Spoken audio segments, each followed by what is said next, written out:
वह कैनवस के बजाय सिर्फ आर्यन की सांसों को महसूस कर रही थी जो उसकी गर्दन के पास पड़ रही थी।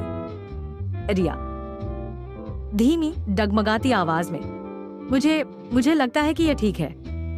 आर्यन रिया की कांपती आवाज को सुनकर वह जानबूझकर थोड़ा और झुकता है। नहीं देखो, इस अकेले रंग को बाहर आने के लिए तुम्हें थोड़ी हिम्मत दिखानी होगी।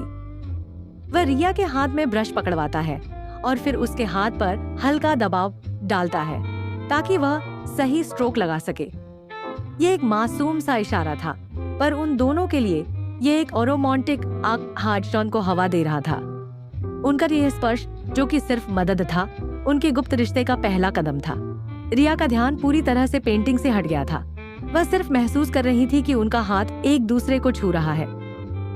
रिया झुककर फुसफुसाते हुए, तुम बहुत करीब हो। आर्यन उसके कानों में फुसफुसाता है। उसकी आवाज गहरी और कोमल थी।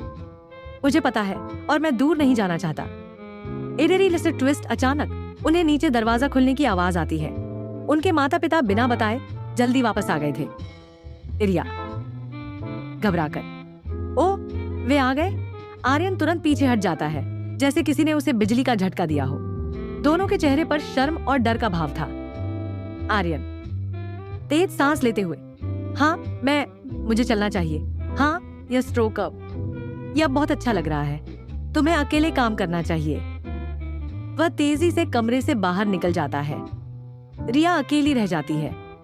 उसके हाथ में ब्रश है, लेकिन उसका ध्यान उस जगह पर है जहां आर्यन ने उसे छुआ था। वह मुस्कुराती है, जानती है कि यह रिश्ता अब सिर्फ डर का नहीं रहा।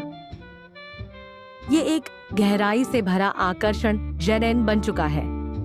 अब जब उनकी नजदीकी बढ़ चुकी है और उनके बीच पहली बार शारीरिक तनाव महसूस किया गया है, तो अगला एपिसोड और भी मजेदार होगा।